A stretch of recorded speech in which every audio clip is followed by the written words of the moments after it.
we all just seen this film, which one of the highlights of which for me is that Charles and Billy worked together on it. So I wanted to ask both of you how that collaboration came to life. What was it like to work on it from both sides?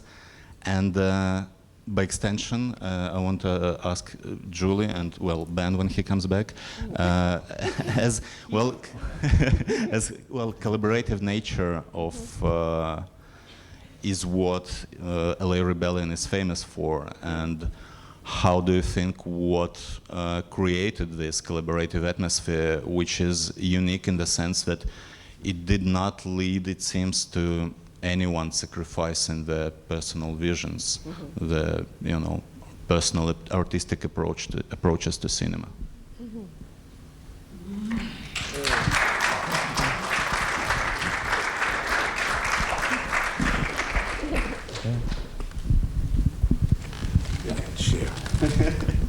I know you're shy, but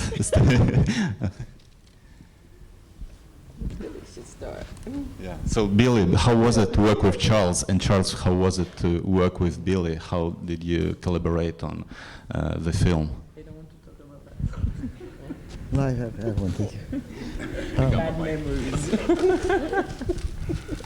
If it helps, I'll just break the ice. I would say that, because we went to UCLA at the time, it was one, because we were at UCLA at the time, you sort of had to work on everyone's film.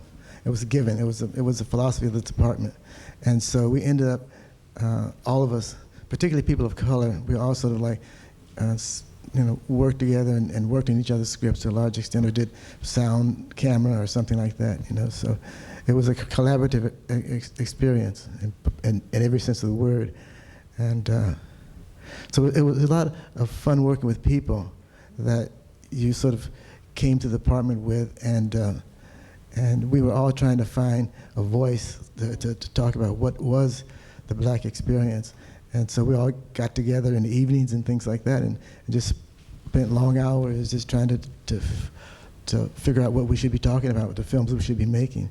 And so that was, just because we were at UCLA, unlike USC, and we were mostly concerned about, trying to make films that reflected what the community wanted, and because we were reacting to, the sort of stereotypical films that Hollywood were making about, who we were, and always distorting, our image, particularly starting with D.W. Griffith's Birth of a Nation. So I think we were reacting to a number of things like that, and then the ongoing films like black exploitation films and so forth. And so we had this agenda that we all sort of like shared in. But that's all I have to say.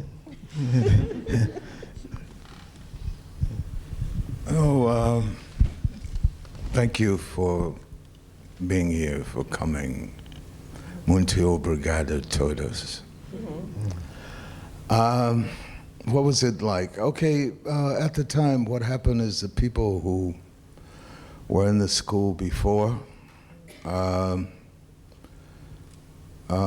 they sort of set the example, and more than that, they made themselves available. Sometimes formally, they were the teaching assistants for the entering courses, so you got to know them like that. And they offered you a lot of help and guidance and orientation about the place, right? And I think I can say, without exaggerating too much, that there were three figures, I'm sorry if they were male at the time, who were in the school, and they were more experienced, more advanced in their studies than when I arrived. Julie arrived after me, Ben arrived before me, and but that was Haile, Garima, Larry Clark, and Charles Burnett. And people tended to I mean, you related sometimes to all three of them, but sometimes you related and were more close to one or the other. Like Haile had a lot of acolytes and followers, you know. It's kind of, his ticket was full. And then Larry had some, but all of them were helpful to me personally, right? But what happened was there was a friend, a Brazilian friend who was still alive, who had been in school with Charles. His name was Mario da Silva. And Mario was the first guy I met who was associated with that school, and he's the guy who invited me and brought me and tried to make me understand if I was serious about that and if, you know, this kind of thing. But he told me early on that the guy you want to know, the one you want to know, is Charles Burnett. So without making the story very long, what happened was Charles was not so easy to see because he worked a full-time job and he mostly came at night and he edited in the night. So you needed to, you know, stay until night to be able to meet him. But then I knew some of his friends and and some days he would show up. And one day we got to go to lunch and that kind of thing. And then I mean, Mario had told me he was the guy that he's a special one. So it took me maybe a couple of years to meet him, really, and get to know him. And then I started to spend a lot of time with him, and then I thought, oh, and then on my second film, short movie, I needed to do a reshoot, which he kind of gently reminded me that I needed to. And he volunteered to do it. So then he did that small movie with me. And that was sort of how we started. Then I used to hang around with him a lot on weekends and talk about books and things like that. He used to come to my house and talk about Russian writers that he loved and all this stuff. And so we started to kind of be closer. I used to go with him to a record shop in Beverly Hills that specialized in classical music, and he's looking for Beethoven's violin quartet or something like that. So I would go with him, hang out. And so we started to do that. Then I had the idea I needed to make the last film, the thesis film. And I had this idea that I could make a story called Evening by Faulkner, which I knew he loved Faulkner, so maybe I could convince him. And he would sort of go along with it. And so we drove all over Bakersfield and all those places trying to see where we could fake Mississippi. Okay, so none of that worked out, and then one day he told me, okay, I have a story for you, and I will give it to you, and we can make that. And then I got $10,000 grant from independent filmmaking grant from AFI. And I assumed we were rich. we could make the movie. So then he gave me the script and other thing. I have to say, the film is pretty special. I don't mind talking so much because it's not about myself. I met, because that's, in a way, it was my world, but in a way it was not my world.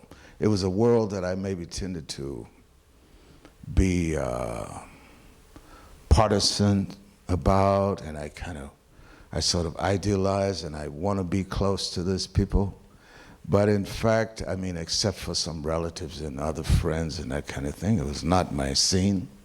I'm not from that city, so in fact, he not only gave me the story and was there with me, I entered that world of his friends. Some of those people have been his friends since childhood, or since, you know, teenage years, that kind of thing. And I felt like it was important that, okay, I be courteous, respectful, and get to know and watch and listen and that kind of thing. And I think I did that. I learned. Some were more, what do you call it, slim. He made more James. He made a lot of jokes about me and all that stuff. And I could kind of manage that. But I mean, I got to know the other people. All the people who appear in the film, I got to know them by making the movie. The barber was Charles's barber. I used to go there without wanting to shoot something, just to listen to the man and the men that worked with him. So I kind of got to know that world with some humility, huh? So that was a special experience. The actor, I got him because Charles knew the woman, KC, from before. He worked with her. But the guy, Henry Sanders had a kind of showcase theater. And Charles used to go there because they were his actors and his friends. And he saw him and he thought he was good for that role. And that's how I got him. I look at the film and I was kind of laughing because I see that scene where he paints the garage. After that, he was done. It took me 3 months to get him back, right? And he didn't really paint the whole garage. We helped him, right? But it felt like he painted the whole garage. So that was part of the thing. But without going on too long, but I'm trying to tell you something that maybe is not obvious.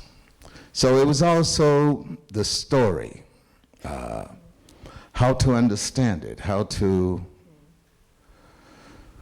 know something about that. I mean, I didn't have 3 kids, that kind of thing. I needed to have some respect for that. I had to learn it. I had to try to understand those people and in the story and what they were doing. It wasn't like, a giant trip. It was not I was going to Siberia. I know something about that. But it was just the specifics in the imaginative thing I didn't know. I had to learn. I knew from films and that stuff, but I had to learn. And I was very fortunate because I had him there. And as wonderful as that was, and the people who suspect what an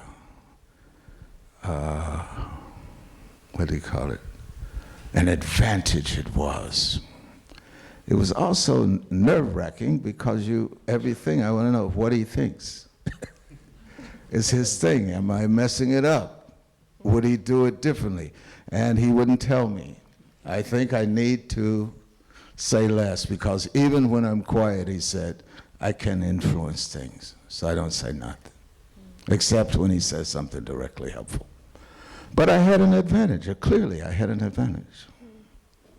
And he has. I think the camera work is wonderful, even if it looks simple. It's beautiful. I think in that 35mm copy, they made some things softer than they were on one side of the frame. But anyway, I'm not complaining. Okay, thanks. I'm sorry. Yeah, well, Ben, while you were gone, I was asking about how Charles and Billy collaborated on that film, but also how what was that collaborative, what was that nature of LA Rebellion that made it so collaborative and at the same time helped everyone, it seems, who was making films at UCLA at the time preserve their own artistic visions. Hello. Yeah, I think the thing for me that made it really happen was, like you said, Hailey was there already, and Hailey was our TA for the first class that we had on building our Project One. I think the most unique thing that happened that day that we chose Hailey, mainly what the school did was they divided you up on your Project One to work with various people. And we collectively, I think it was a group of about 13 of us, Beverly Robinson, Jeanette Henderson, and a whole group of folks that are a part of the LA Rebellion. Were a part of that first class that highly helped us launch. And it was really in reaction to the astounding amount of racism that we walked into. It forced us to collectively work together, and I think it was the best thing that ever happened to us, was to be able to focus clearly on communicating with each other and knowing that that we were outsiders within the environment, and we were the first generation of filmmakers that weren't a part of the ethnographic film studies, of which Hailey and Larry and Charles then started. And about the time we started, believe it or not, we were a part of the regular school where ethnographic was considered the other. And in the other, there were a lot of different other cultures, like Iranian brothers that I eventually got to meet, and other folks like that. So it made it a collective of third world folks that we collectively work with. And our goal, at least the team that I was with, as we were with Hailey, was to really show collectively what collective work looked like, and then also we dedicated our time from like Thursday to Sunday to work with that collective and do our work and finish films and help each other on doing it. So it was extremely an education workshop for us, and I think we were able to refine our ideas. Also, Hailey was very influential. We had a place called Lums, and we would go there. Westwood at that time was like Berkeley. It had a lot of bookstores. It had it had a more cooled out village environment. So we could go after our screenings, then go pull out books, discuss things, and really refine our scene. I personally came from still photography and philosophy, so I was, I was also more interested in creative ways of seeing that were outside the narrative structure. And so my grandfather was a projectionist, so I was raised about movies, a movie theater like this one, like he has, and I would be upstairs with the arc lamp and watch movies through that vista. And it was horrible to watch Psycho for 6 months. And the first and second time it was cool, but to see it first, like 6 months of rushes telling you that Psycho was coming, and then 6 months of watching, it ended up being, I don't want to ever make a movie where the heads are just talking and talking and talking, because you get bored after the first and second screening of it. And so my way of dealing with it was really to look at the creative aspects of fame. I was in still photography, as I said, and to reutilize things that I did in painting and surrealism. So that's it for me.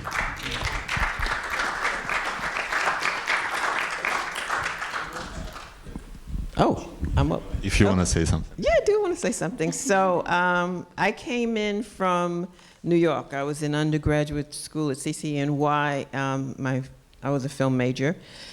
We did a lot of experimental films there in undergraduate. But at that time, I read a flyer. I found a flyer with Charles's picture on it, Larry Clark's, and Hailey Garima, and they were talking about making films at UCLA. Of course, it was not called LA Rebellion then; it was just these black filmmakers making films. And so I knew that I wanted to do that too. So when I graduated, I rushed out to UCLA. I didn't get in, but instead I went to the American Film Institute for 2 years. As a producing writing fellow, and during that time I used to drive up to UCLA, drive up Sunset Boulevard, and sit and listen to Hailey, and he would show his films, and Larry Clark was working on his film, and I got to work on Larry Clark's Passing Through. I think I was doing a sound assistant or something like that, and Charlie was there the whole time, and I worked with him the whole summer. We never spoke because I was shy and he was shy, so we never spoke. And then when I graduated AFI, and then I went to UCLA, I was with the first wave of kind of like the female filmmakers who were in. So it was myself, Barbara McCullough, Alile Sharon Larkin, and was there another? Alile, Barbara McCullough, myself, and I think, and Monona Wally. Yeah. And so I guess we changed the energy there because we were about making films about women, our stories, redefining our stories, our voices in historical dramas and in experimental film and things like that. And I remember the first time I saw, our teacher showed Killer of Sheep, Charles's film. I thought it was directed by a woman. I just assumed because it was so warm and intimate and all these things, Billy's film wasn't done yet. And I did work on your film, Billy, one day. For one day I did. But it was so interesting that I was so informed by their work and their collaboration because it was totally different from anything I'd ever seen before. And like I said, I thought Charles's film was directed by a woman because I'm just like, only a woman could do something so warm and inviting and intimate, Well, anyway, so while I was there, I had this long list of films that I wanted to do because, and I had the freedom to do them. I didn't have that same freedom at AFI, certainly not, and not in New York City at the film workshop that I was in because everything was so rigid in terms of, it was the tail end of the Black arts movement and things were just rigid. I couldn't do the films that I was finally able to expand and do at UCLA, like what we're gonna see here, Four Women and Illusions and all those kinds of things that didn't fit into the political framework that I had been used to. So being there at UCLA and being able to observe these filmmakers and observe Ben's work, and I was just so excited by seeing experimental, just free-form work that was under such controlled conditions that it was very freeing. I was finally able to find my own voice and experiment with my own voice and learn to be courageous because when I watched their films, it was like nothing I'd ever seen before. It wasn't political dogma, it wasn't agitprop. It was something very different, and so that's how I became who I am.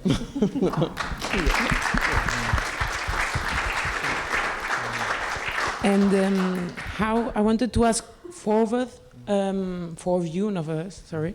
How did you understand and how did you feel about the gap between the international recognition and the local recognition of LA Rebellion and of each of your movies? Well, first of all, I'd like to make a comment, if possible. The actresses in this movie, in The Sleep with Anger, they died recently. And so watching the film is very hard. Yeah. Because it's like it was yesterday, in a sense. Also, Casey was in Daughters of the Dove. Yeah, she was in a lot of her films, particularly Julie's Dance. She featured in that. She was starring in that as well. And she was a wonderful actor. And this goes to say that there were a lot of talented people of color, who never made it, and they should have.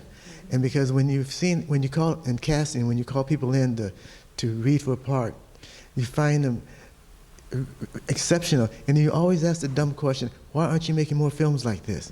And the answer is very obvious. They don't get a chance. And it's spoiled, there's all this talent is being spoiled.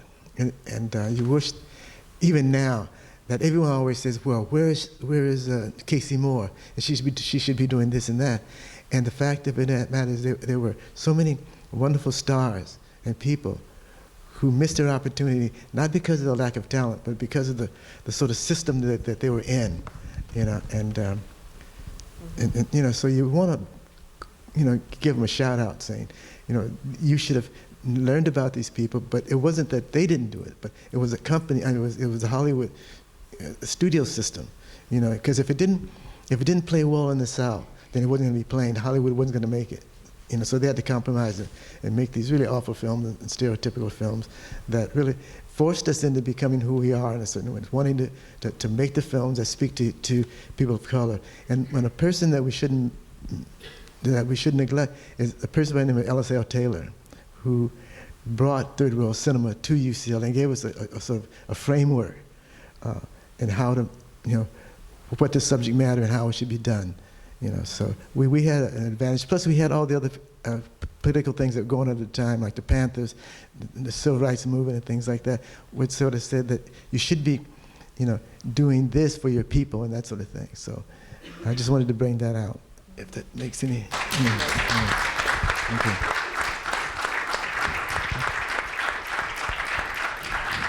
I just want to say one other thing, and because Julie is sitting right next to me, and she talks to us about the women in the department.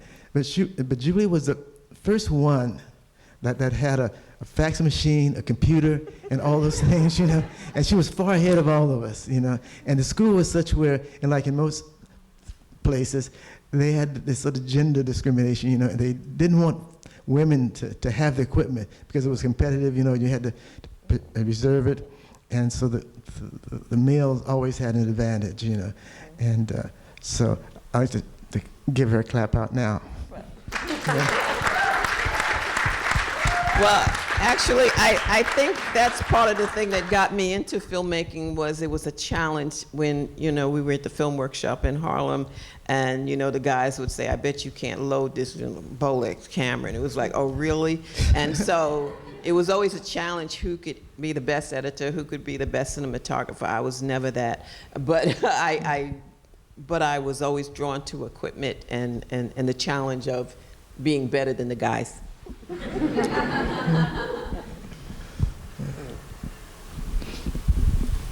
Yeah, what's always seemed to me, well, I guess it's the result of, you know, the circumstances and the opportunities that you get. But what always seemed interesting to me is that all of you worked both in fiction and in documentary, and well, Ben worked with many mediums. Some of them are, you know, completely fictional. Some of them are based on documentary material. So how did this, you know, ability, or, you know, the circumstances that made you go from one to another, maybe enrich your approach to cinema? Or maybe how does that reflect your, do you approach fictional stories differently than documentary films? I'm a storyteller, so I like to work in all mediums, and, you know, hopefully one day I'll be a gamer too. I'll be, you know, writing computer games. I don't know, it's just a desire to tell stories and tell them in a very engaging and compelling way, and especially, you know, from a point of view of African diasporic point of view. That's the challenge, and I'm up for that challenge on any platform. You asked a question, I sort of worked around it. Would you repeat it again? No, would you repeat it again? Because I thought it was important. I'm sorry, I apologize. You can answer now if you want. I apologize. Go ahead.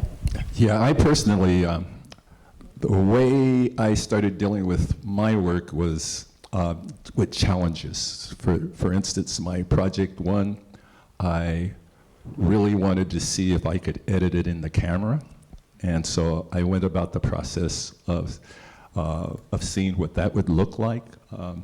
And to me, it took a lot of pre-visualization. So I would have one reel of film, and then the opening portions of it, I think I spent almost 3 or 4 days shooting on the mountaintop in Santa Monica, so I could shoot those clouds, because I wanted to shoot it in with an intervalometer and shoot it in time lapse. And then at the same time, before I got drafted to go to war, I was studying under a Disney animator in Arizona. And I came back with that type of attitude, and part of my major at UCLA was with Dan McLaughlin, who did a fantastic film. It was the history of European art in a minute that he did with the Smothers Brothers that really blew up. And that idea really struck me as how could I tell the history of black people in 3 minutes?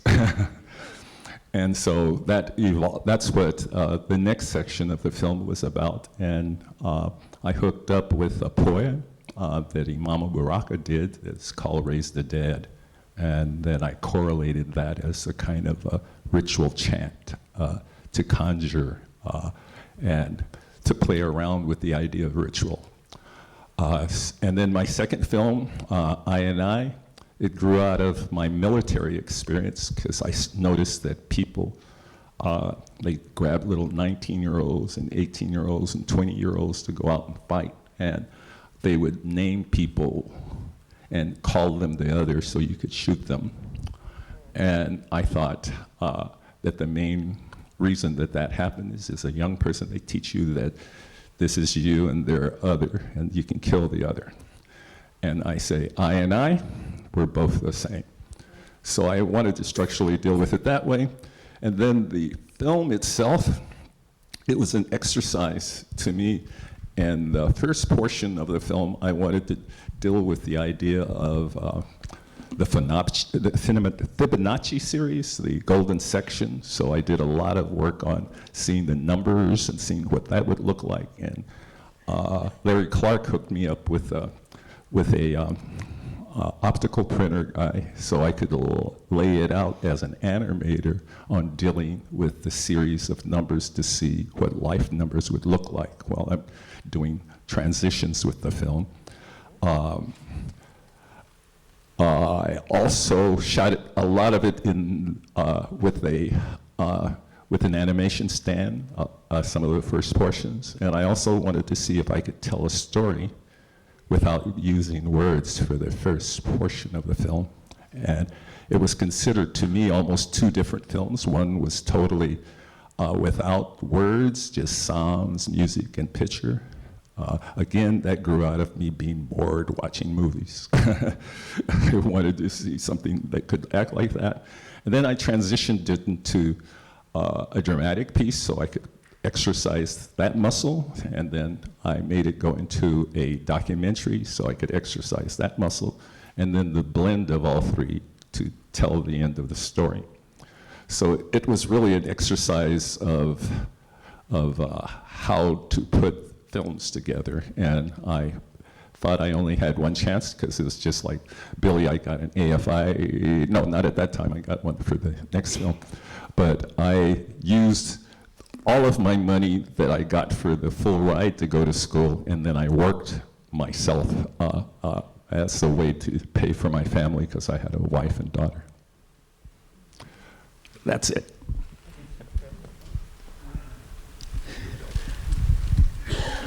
No, you ask about documentary fiction and those things. I think in my case, maybe at a certain point, I had a kind of failure to realize the next feature film. And I think I was just sort of, I had to think about it. And then I sort of decided I didn't want to, okay, if that's the case, I probably don't want to do that. So, and I started teaching at California Institute of the Arts. And at one point, the dean suggested that I should teach the history of documentary film, which I like all those kind of things anyway, you know. And for me, documentary film is the other face of cinema is possible. And even when you find a lot of times people that are known for making fiction, this kind of thing, and if on occasion they make nonfiction film, it's something special, you know? So I kind of like that and follow that. The other thing is I started to work in a photography program at the art school with colleagues whose specialty was like photography and writing and that kind of thing. And I noticed they didn't need a script or permission to work, right? They don't need 120 pages to do something. So I started over again. I just got this small consumer format cameras. What is the next one? I forget the order of these things. It's Sony HD cams and all that stuff. And I just started with that. I thought I'd start from zero. I teach myself, and I'll do a lot of it myself, and I don't need to ask anybody. I don't need a crew. I don't need actors. I don't need any of that, right? Okay, so for a long time, I'm making nothing but something for me. But I'm enjoying it, and I'm getting back to work. And then I had the idea I would make a documentary film. And I chose an obscure subject in a way. And I couldn't convince anybody to finance the thing. But I managed, and I kept it. I had me and my friend. We were the whole thing. We went all over the country, even in some foreign countries. Just the two of us, and we compiled a thing. And then editing, I need another person, and that thing. And then I made it, so I'm convinced maybe that was the best thing for me. So then I made another short one, then I made another shorter one. Now I'm trying to make another one. And it's like that, you know. But it was really not wanting to deal with the process. Maybe I wasn't so great at it anyway. But I didn't want to deal with the production relations and all that around this kind of thing. I mean, I like stories. I'm not so sure I'm so great at it, right? But, and I like fiction films, some.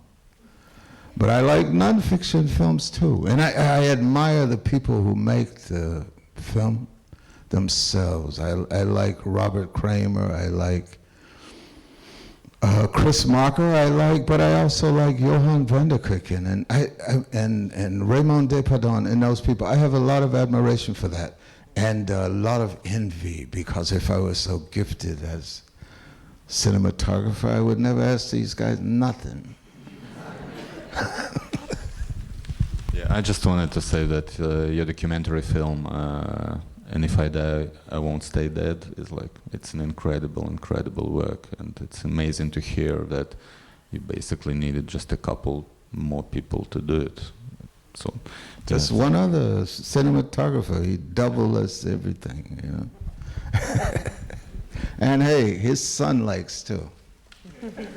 I have the sons of these people on my side. He don't even watch.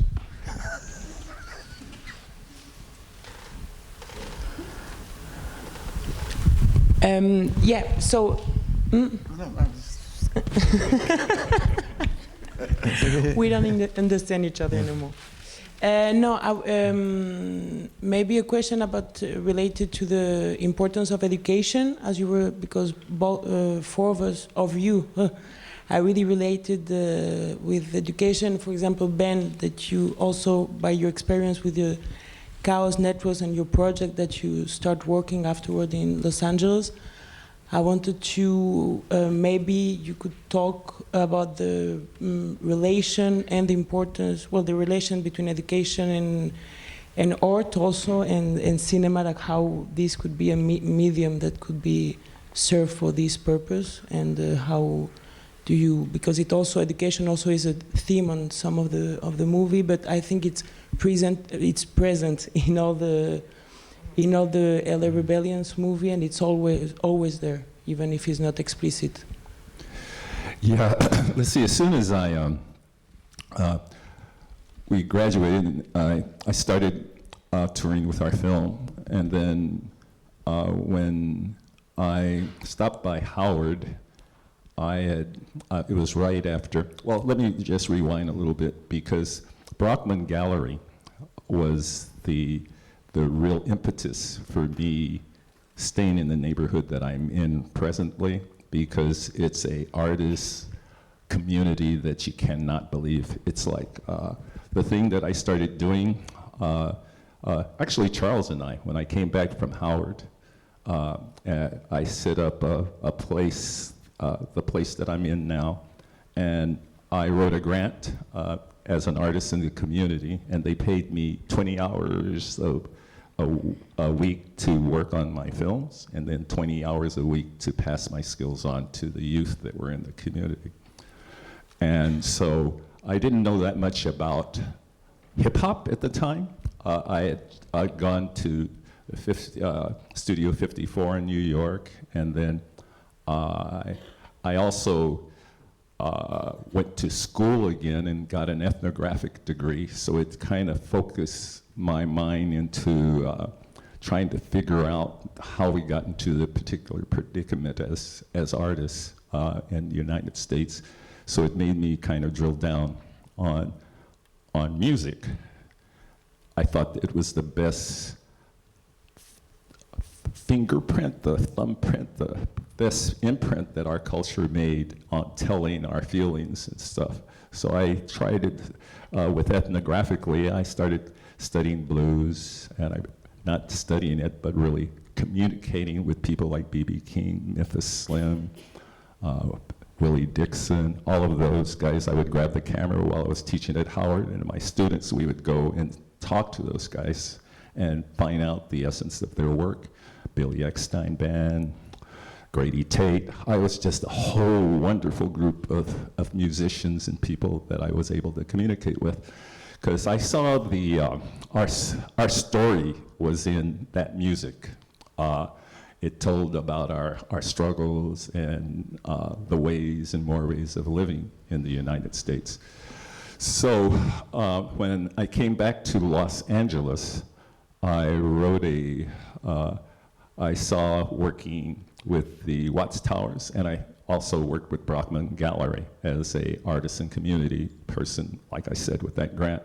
And so I talked to Charles and said, what if we kind of co-wrote a script that dealt with the issues and the ideas of the community that we're in? So it was an interesting one working with Charles, because we would talk about, at that time they had graffiti, which they wiped away, and me and AJ and all of us thought of graffiti as being, it's kind of like a ritualistic use of paint and a manner of aggressing and redefining the cultural neighborhoods. And so that was interesting, because graffiti hadn't necessarily been a Black American thing. It was more of a Latino thing in Los Angeles, and it was interesting to watch it kind of evolve. The other thing, I started inviting the youth that were in the neighborhood to find out what music and ideas they had, and I set up a way of testing them out with the mic, teaching them how to use the mic, and was fortunate enough to run into such wonderful talents when we first opened the door, like Eazy-E and Yo-Yo and Candyman, Label Makara. I set up a system where we could really excavate and work with the community kids, and that's what my place we call Chaos Network grew into a way to incubate and think out the arts in that community. I started it in '84, and then that look was saw by Cal Arts. We wrote a grant with Cal Arts that actually paid for me 15 years to be at Cal Arts. It was a a CAP program. It's called Community Arts Program. We dealt with first making art programs that were already working to see how we could imbue them with students that were studying arts, and so I would do animation, film, sound, all of those things as a part to teach the youth that were in the community, and then make it a physical movie out of it. The movie did real well until we came on, I was 90, well, I would say 80% done, and then Boys in the Hood came out, and it redefined the manner in which our youth were used. And we had a film that made the kids look really phenomenal. Like, for instance, when I was working with Eazy-E, he was about 13, 14 years old, and he was talking, some of the lyrics he was bringing in were quite beyond my understanding because they were extremely disrespectful to the women. And I was like, where did you get this anger? You know, I could not understand where it was coming from because he also had a wonderful little girlfriend. I was like, you wouldn't put a bullet in your girlfriend's head and kick her out of the car. So where does that lyric come from? I found out later it was really more of a crack mama that they were talking about. It wasn't like a regular black woman that we're used to, that I was raised around. Even if they were drunk, they weren't that crazy. Yeah. And so that's where then fast forward 10 years forward, I ended up working with a group called The Good Life, that Ava DuVernay and all of those kids were a part of it. And when they came to my studio, I told them, they interviewed me first. They were saying, are you gonna censor us? And I said, censorship? Wow, that's interesting. I'm not gonna censor you, except for how you treat women. If you're cussing out women, then you're not allowed to be in this spot. But when it came to cussing, I was like, actually, F-U-C-K, the king, and the horse he came in on, and in language. So that was the attitude I took with it. It was the language was needed to be aggressive. It needed, because it was something that our tongue was cut out. You know, we spoke a lot of different African languages, and our tongue was cut out, and we were forced to speak a language that was very disrespectful to our culture. So I thought that what was coming out of the kids was a real, they didn't even know it, it was a disrespect of a language that was forced on them. So I let them evolve that language that was outside that. So, is this too much? Yeah, so with that evolution of watching the kids deal with this language, we ended up giving them cameras. I set up a system where with my studio I had 2 cameras, a switcher system, and made it so we could position ourselves for this world that we're having now, which is Zooming and teleconferencing. At that time it was called teleconferencing. So we outfitted each of my sites that I work with ISDN lines, which is preceded the DSL.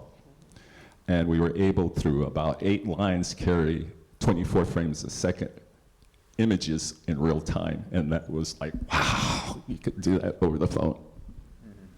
So anyway, that's the kind of thing that I was able to do through this whole while. And then presently, we're making augmented and virtual reality, and we were funded to provide transportation for the neighborhood that I was talking to you about.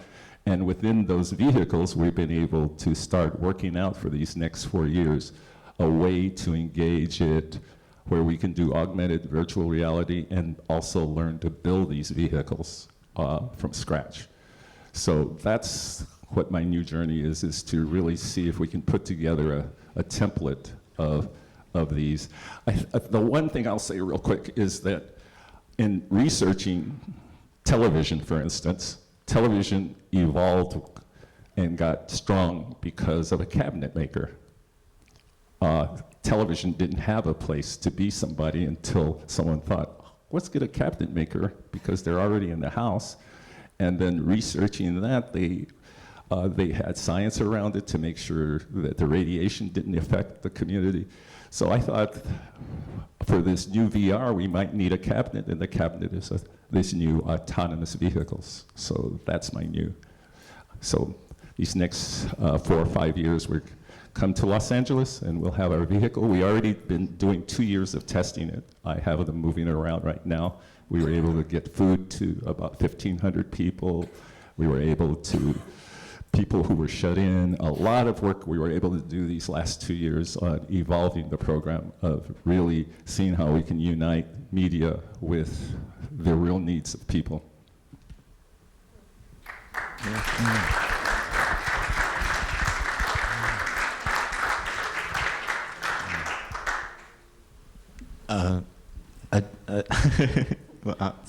Somebody wants to say?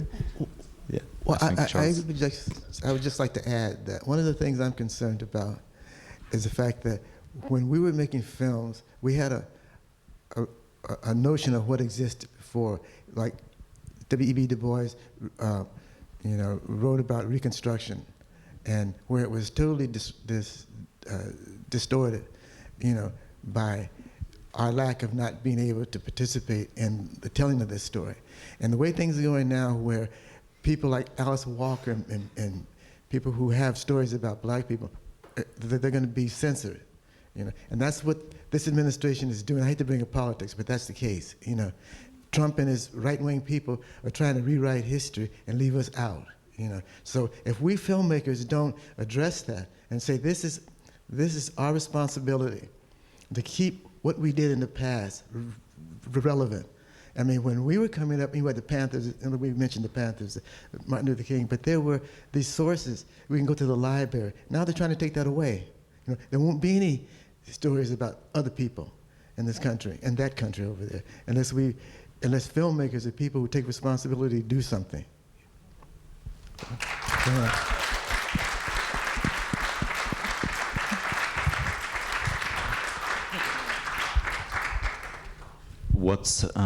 What always seemed to me, and what actually is incredible about LA Rebellion, is how many examples of talented people were there. How many actually filmmakers could be associated with it, and how they all are different, and this difference, this uniqueness shows up either if it's 3-minute short film, or if it's a 1 hour 30-minute feature film. So what I wanted to ask is, who were some of your co-students or colleagues, other people who could be associated with the movement, who do you think deserve more recognition now, whose work needs more attention? It's a long story. Long list. I would say Lily. Yeah. Lily on the Yeah. I think Alile, I've been working with her. She's in our neighborhood, and for these last almost 15 years or so, she's been teaching in a grade school that's right near my studio.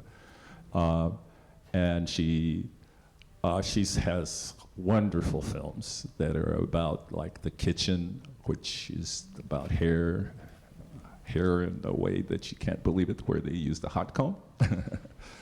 And the references of that, and the different image is really wonderful too. I think that's a wonderful film that should be mentioned. Can I add also Barbara McCullough, who's an experimental filmmaker that she really influenced and formed my work when I was at UCLA, and as well as afterwards, and she started working with Rhythm and Hues, and she eventually went to SCAD. And her focus has been on special effects. What were you saying?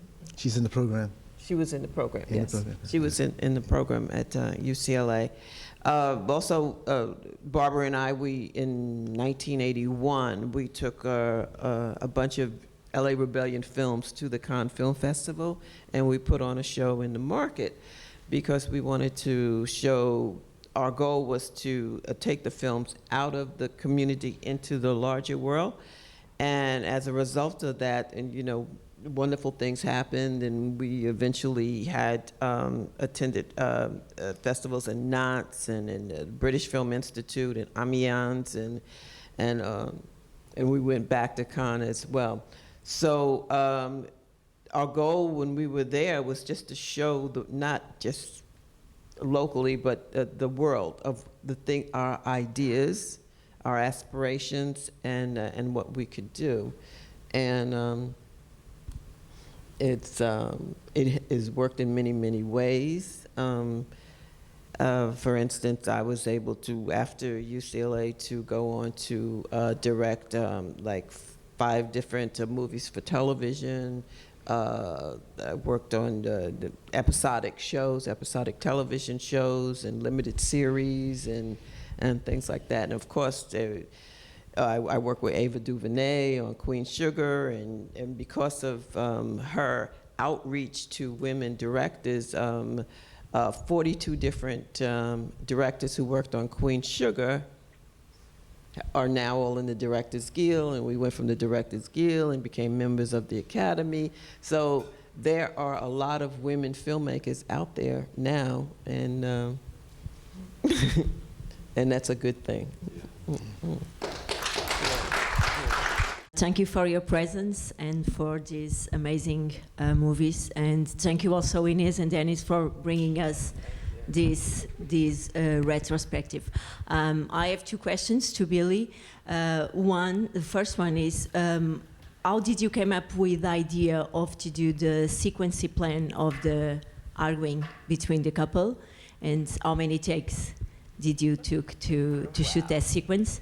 And what was the impact of LA Rebellion on the mainstream cinema at that time? I answer the first 2 things first. What happened is, how did we come up with it? It's a limited space, and in fact, I want to say this. We arrived at the place where we were shooting, and the actors were separate places. They were just, you know, Casey was in a room getting her stuff, and the guy arrives and he's crying and emotional and all kind of stuff. So we were outside talking with him, and then when I came in, I spoke with Charles, and I said, because I was thinking, oh wow, this be hell to block, like how?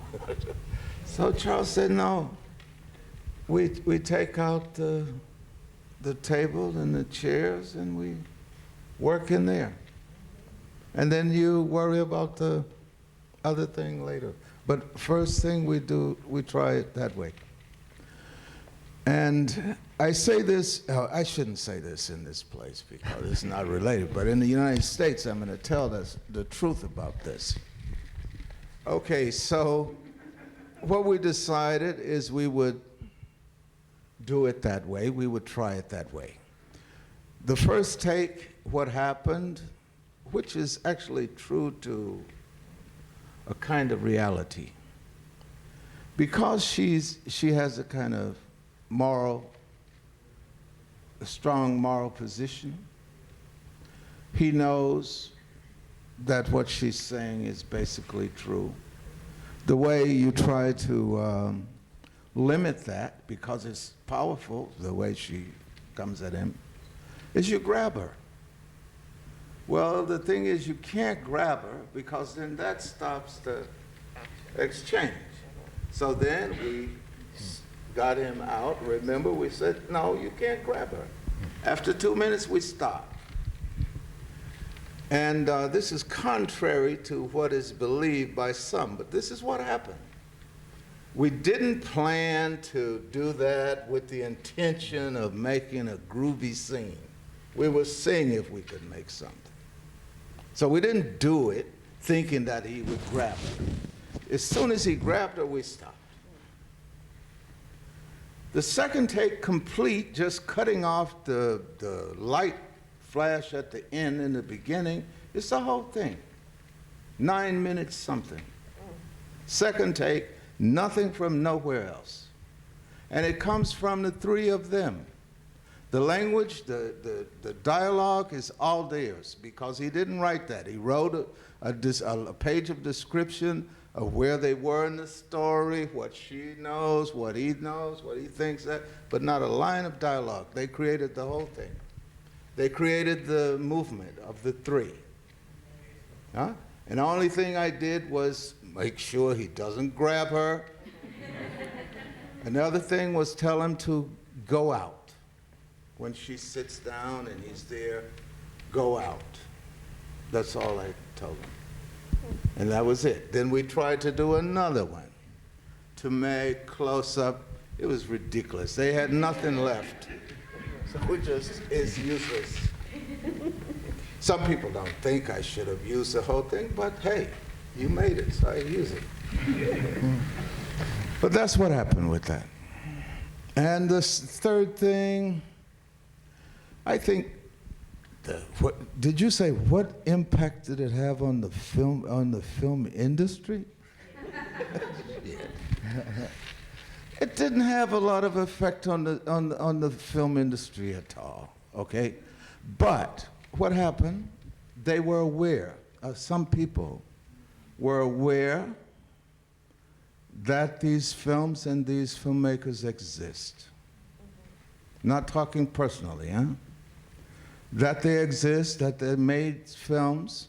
Then there started to be this independent feature market in New York, where the others, you know, who had maybe more connections and more sophisticated about this, they would make a program and they would invite the European friends and the others to come and to showcase the films, and then they would get invited to different places. Well, the European friends saw passing through Killer of Sheep and Bush Mama and those things, and they said, wow, where's that? We should, there must be more of it. So these guys from Amsterdam, woman from Paris, from different programmers and people who were trying to make some new initiatives in their own space, they came looking for these things. The interesting thing, and I say it because it's another thing, sometimes they would try to stop them in New York. The New York crowd would explain like, yeah, this is it. We got all of that. And they wouldn't even tell this West Coast friends that the people were looking for them. So they had to learn to come to California themselves. And then at Ben's place or at some place, and Charlie, I remember, was projecting all the films. He was like, he got everybody in town. They weren't LA Rebellion or nothing. They were just some other filmmakers. And he was projected for a whole day. And the Dutch guys say, what does he do? Say, oh, he has a film.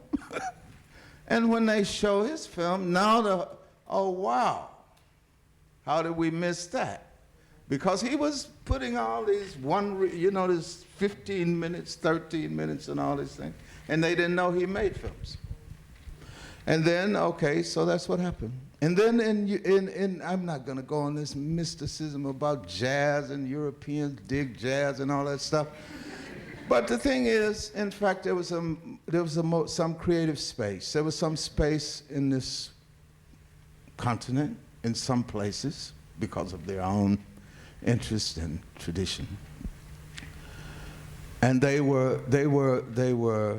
invite some of these films. In this country, Figueira da Foz, he was there, Haile was there, Haile has prize from there, different things. And it was a wonderful place. I came in '84. And it was a wonderful place and a wonderful experience and a welcoming place. In other places in France for certain cultural, political things, they were also welcoming.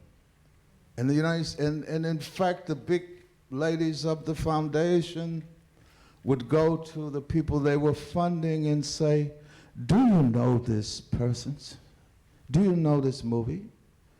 And they would say, yeah, sort of. Well, why am I being told about them in Europe and we're funding you to know those things? This is in the United States, huh? So that kind of thing happened. And then sometimes a film would play someplace and it would get noticed in the AFI film magazine or something, and then somebody would get a call and say, do you have something else? And then, you know, I mean, that was my own experience. But the others, they have their own experience too. And in the United States, there was national media arts organizations, and they organized different tours. But it was a different world before 1990, 1992, and the sex lives and videotape and all that Sundance thing that you had later, you know. That was a more modest thing. And it was different. And it evolved differently. But so it was even with that. It was known, but it was, and it had some, ultimately it had some results and it had some meaning. But as Hailey say, does others graduate to the industry? We graduate to the desert.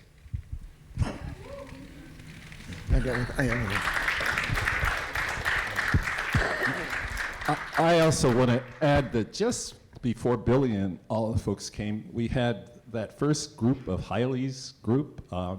We did get known. The known that was a nice one. It was Larry Cano and another person came down to said that what's his name? Hoover, the guy that ran the FBI. He sent two folks to watch our films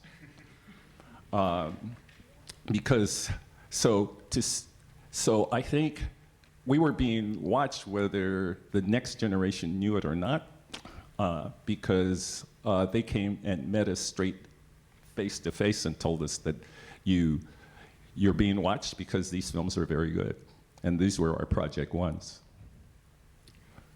And so the film that you see, Medea, was printed by them, bumped it up to 16 for us all, so it could all be seen in a film festival that we call The Birth of a New Image.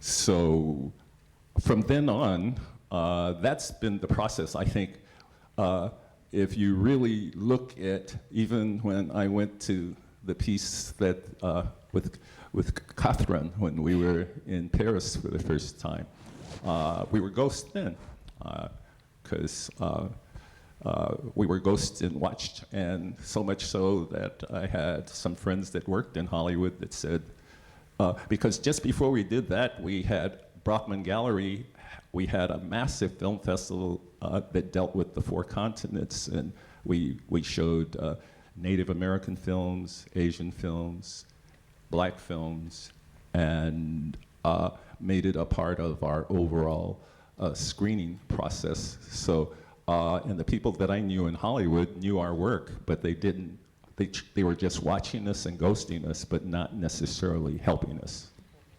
Very fast question. This is specific to Julie. I could ask questions to all the 4 of you, but this one is for Julie.